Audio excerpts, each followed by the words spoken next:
وَمَا لَنَا أَلَّا نَتَوَكَّلَ عَلَى اللَّهِ وَقَدْ هَدَانَا سُبُلَنَا وَلَنَصْبِرَنَّ عَلَى مَا آذَيْتُمُونَا وَعَلَى اللَّهِ فَلْيَتَوَكَّلِ الْمُتَوَكِّلُونَ.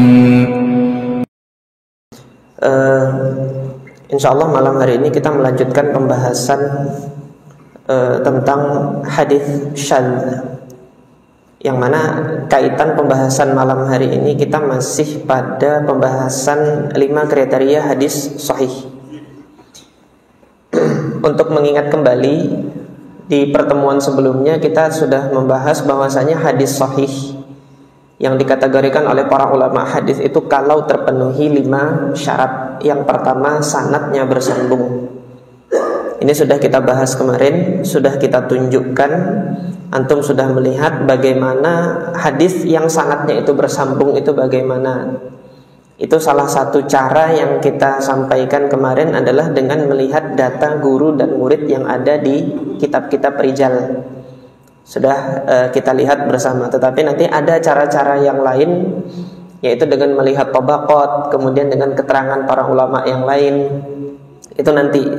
Yang penting ada gambaran umum terlebih dahulu. Apa sih sanad yang bersambung? Itu sudah kita bahas kemarin. Kemudian syarat yang kita bahas kemarin, yang kita pelajari pada pekan yang lalu, yaitu adalah perawi dan dhabitnya perawi. Adalah itu adalah sisi ketakwaan perawi, yaitu perawi tersebut harus perawi yang bertakwa kepada Allah Subhanahu wa taala secara zahir. Dan sudah kita sampaikan kemarin, bukan merupakan suatu syarat seseorang perawi itu dikatakan adil, dikatakan bertakwa kepada Allah, dia harus bebas lepas dari kesalahan apapun, enggak. Yang seperti itu kami sampaikan pada pertemuan kemarin. Kalau ada yang seperti itu malaikat. Namanya manusia, ada ketergelinciran, kesalahan, tetapi kadarnya itu jangan sampai kadar ahlu maksiat yang memang kesehariannya dia bermaksiat.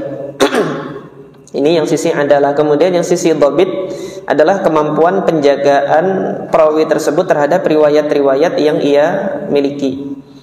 Kemampuan perawi tersebut dalam menjaga riwayat yang dimilikinya diistilahkan oleh para ahli hadis dengan kemampuan dhabt.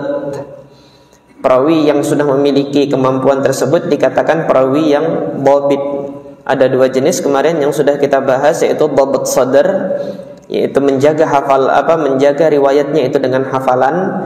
Kemudian yang kedua adalah dhabt kitab, menjaga riwayatnya dengan catatan.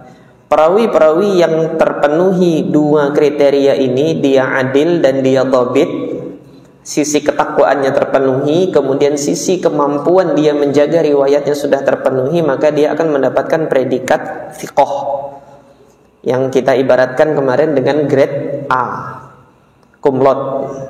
Di bawahnya grade-nya B atau nilainya itu B, istilah yang sering digunakan adalah saduq.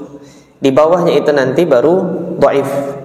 Nanti tingkatan-tingkatannya itu ada pertemuan sendiri, kita nanti akan pelajari itu. Kita akan melihat standar tingkatan jarh wa ta'dil yang ditetapkan oleh Al-Hafidz Ibnu Hajar rahimahullah. Sebenarnya para ulama hadis banyak, tapi kalau yang banyak itu nanti saya sampaikan semua, saya khawatir antum bingung gitu.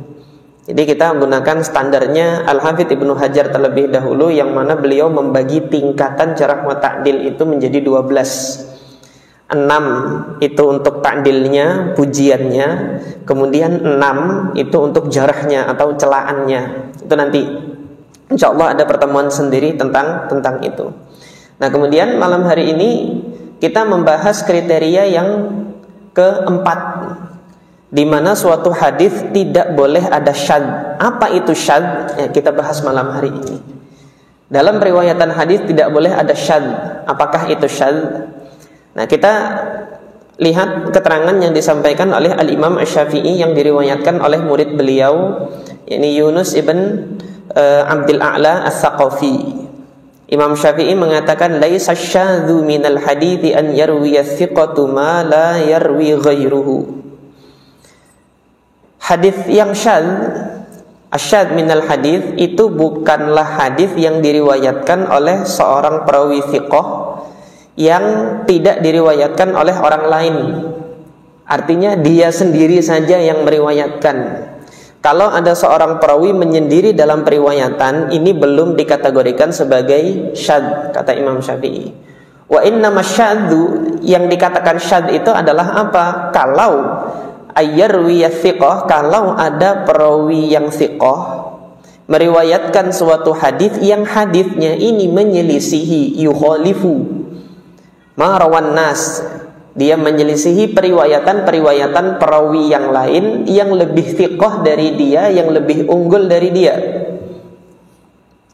Untuk lebih jelasnya kemudian Al-Imam Ibnu Shalah rahimahullah itu di dalam Ulumul Haditsnya, dalam kitab yang kita pelajari ini, beliau menjelaskan idzan faradar rawi bi syai'in nudhira fihi.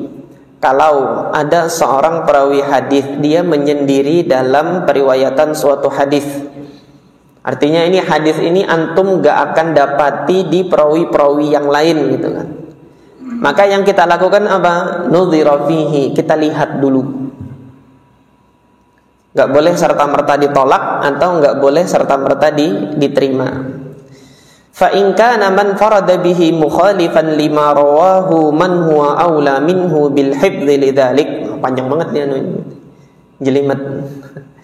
Kalau hadis yang dia riwayatkan, yang dia menyendiri dalam periwayatan hadis itu ternyata menyelisihi periwayatan perawi-perawi yang lain yang lebih unggul daripada dirinya gitu kan, wa adbat, dan lebih kuat penjagaan hadisnya itu dibanding dirinya, kana man farada bihi syadzan mardudan, maka yang dia menyendiri dalam periwayatan itu tergolong hadis yang syadz. Singkatnya, riwayat hadis yang syadz, dalam periwayatan hadis itu dikatakan atau dikategorikan ini syadz dan tertolak kalau apa? Kalau pertama, perawi itu menyendiri di dalam periwayatannya. Ini patokannya adalah penyendirian perawi di dalam suatu periwayatan. Nah, di sini saya tambahkan perawi yang thiqah. Jadi seorang perawi thiqah menyendiri dalam periwayatan. Ini patokan suatu riwayat itu syadz satu ini. Tapi satu ini sudah cukup? Belum. Penyendirian itu harus menyelisihi. Harus menyelisihi periwayatan perawi-perawi yang lain. Yang mana perawi-perawi itu lebih unggul. Jadi singkatnya di sini nanti ada infiradur rawi, ada mukhalafah. Infirad itu penyendirian dalam periwayatan, dia sendiri aja, teman-temannya nggak ada yang riwayatkan riwayat yang sama. Dan ketika dia menyendiri dalam periwayatan itu, riwayat tersebut menyelisihi riwayat teman-temannya yang lain. Sampai di sini insya Allah antum masih bingung karena belum lihat contoh. Maka mari kita lihat contohnya. Ini contoh saya bawakan dari hadis Wa'il ibn Hujrin radhiyallahu an tentang permasalahan menunjuk di saat duduk tasyahud. Kita lihat jalur-jalur yang ada untuk hadis ini. Ini saya kutip dari Musnad Imam Ahmad, nomor hadis 18.856 untuk cetakannya siapa? Cetakan Muassasah Risalah. Ada di jilid yang ke-31 halaman 149 ini. Ini saya kutipkan hadisnya. Al-Imam Ahmad ibn Hanbal mengatakan qala haddatsana Muhammad ibn Ja'far qala haddatsana Syu'bah an Asim ibn Kulayb an abihi an Wa'il al-Hadrami qala shallaitu khalfa Rasulillah sallallahu alaihi wasallam fakabbar. Aku salat di belakang Rasulullah sallallahu alaihi wasallam, kemudian Rasulullah bertakbir hina dakhala, ketika beliau masuk ke sholat tersebut beliau bertakbir. Wa rafa'a yadahu, beliau mengangkat tangannya. Wa hina arada an yarka' rafa'a yadayhi, ketika hendak ruku Rasulullah angkat lagi kedua tangannya. Wa hina rafa'a ra'sahu minar ruku', ketika bangkit dari ruku ngangkat lagi kepala tangannya. Rafa'a yadayhi wa wada'a kaffaihi, kemudian beliau meletakkan kedua kafnya, kedua tangannya ini. Wa jafa wa farasha, kemudian dilebarkan ketika meletakkan. Wa farasha fakhidahu, wa jafa melebarkan tangannya, wa farasha fakhidahu, kemudian Rasulullah membentangkan pahanya al-yusra, membentangkan paha kakinya yang kiri itu minal yumna, dari yang kanan. Wa asyara bi isba'ihi as-sabbabah, kemudian Rasulullah sallallahu alaihi wasallam menunjuk dengan jari telunjuknya ketika duduk. Jadi membentangkan pahanya kanan dan kiri dibentangkan, tangannya diletakkan di atasnya, kemudian Rasulullah menunjuk dengan jari telunjuk. Antum lihat siapa yang meriwayatkan ini? Perhatikan di sini. Ini saya sebutkan jalurnya Syu'bah. Jalurnya Syu'bah ibn al-Hajjaj yang ada di dalam Musnad Imam Ahmad. Syu'bah meriwayatkan dari Asim ibn Kulayb. Asim bin Kulayb meriwayatkan dari ayah beliau Kulayb ibn Shihab al-Jarmi. Dua-dua orang ini adalah perawi di Kufah. An Wa'il ibn Hujrin al-Hadrami, dari Hadramaut. Ini sahabat Nabi yang berasal dari Hadramaut, datang ke Madinah itu memang khusus spesifik mempelajari sifat sholat Nabi. Kalau antum nanti membaca kitab-kitab yang membahas tentang sifat sholat Nabi, antum akan melihat hadis-hadis Wa'il bin Hujrin ini banyak menghiasi kitab-kitab tersebut, karena memang beliau ini adalah sahabat Nabi yang spesialis untuk bagaimana sih Nabi itu sholat. Ini jalur yang pertama. Jalur yang kedua, jalurnya Imam Sufyan Ats-Tsauri. Kenapa saya katakan jalur Imam Sufyan Ats-Tsauri? Karena di sini Imam Sufyan Ats-Tsauri meriwayatkan dari guru yang sama, Asim bin Kulayb, dari ayahnya dari Wa'il bin Hujrin. Hadisnya sama, ra'aitun Nabi sallallahu alaihi wasallam kabbara fa rafa'a yadayhi hina kabbar. Sama isinya, aku melihat Nabi sallallahu alaihi wasallam salat, Rasulullah bertakbir kemudian mengangkat kedua tangannya sampai akhir hadis. Sufyan meriwayatkan dari Asim bahwasanya ketika Nabi duduk, tsumma asyara bisabbabatihi, Rasulullah tunjuk. Jadi Imam Sufyan Ats-Tsauri dengan Imam Syu'bah meriwayatkan ini dengan redaksi yang sama. Ketika Rasulullah duduk, Rasulullah tunjuk. Jalur yang ketiga, Zuhair ibn Muawiyah, ini ada di dalam Mu'jam Al-Kabirnya Imam Tabrani. Antum lihat sini sudah saya garis bawahi, Zuhair meriwayatkan dari Asim bin Kulayb dari ayahnya yaitu Kulayb ibn Shihab al-Jarmi dari Wa'il bin Hujrin. Beliau mengabarkan apa, qultu la anzuranna ila salati Rasulillah sallallahu alaihi wasallam kaifa yusalli. Sungguh aku akan melihat bagaimana Rasulullah sallallahu alaihi wasallam itu salat. Faqama fa rafa'a yadayhi hatta hadata bi udhunayhi. Rasulullah sallallahu alaihi wasallam berdiri kemudian mengangkat kedua tangannya sampai sejajar dengan telinganya. Ini yang ada di dalam Mu'jam At-Tabrani.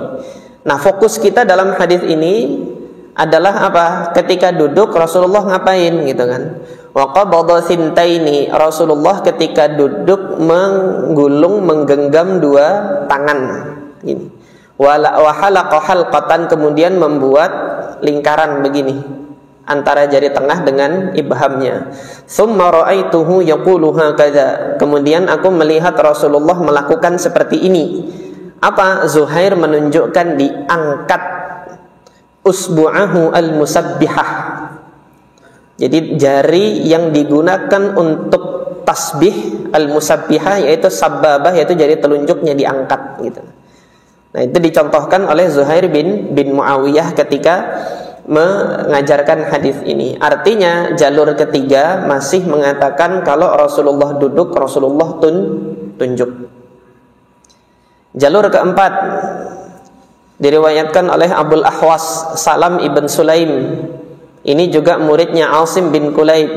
Salam bin Sulaim meriwayatkan bagaimana qala haddatsana Asim ibn Kulayb an abihi an Wa'il al-Hadrami. Qala sallaitu khalfan Nabi sallallahu alaihi wasallam. Aku salat di belakang Rasulullah. Kemudian beliau mengatakan la ahfadhanna salatah. Aku sungguh menghafal bagaimana Rasulullah itu salat, kata Wa'il bin Hujrin. Bagaimana Salam bin Sulaim meriwayatkan ketika Nabi itu duduk, wa ja'ala yad'u hakadha, yakni bis-sababah yushiru biha. Tunjuk lagi. Asyara yushiru itu tunjuk. Jadi Rasulullah ketika duduk dia tunjuk dengan apa? Dengan jari telunjuknya. Ini riwayatnya siapa? Salam bin Sulaim. Sudah berapa? 4 ya. Sudah capek belum? Lanjut ya. Sebenarnya saya dapat 16 jalur. Sebenarnya. Tapi karena apa? Saya nggak hafal dan kemudian catatan saya hilang, jadi nggak dobit saya. Kalau dalam kategori ahli hadis nggak dobit, hafalan nggak ada, kemudian catatan juga hilang. Sehingga ketika saya mencari ulang lagi catatan di sini saya hanya dapat 9 jalur. Untuk malam ini saya sampaikan ke antum 9 jalur. Sebenarnya saya sudah mendapati ada 16 jalur. Jadi saya sampaikan ke antum malam ini kita melihat 9 jalur. Berarti tinggal berapa jalur lagi nih? 5 lagi.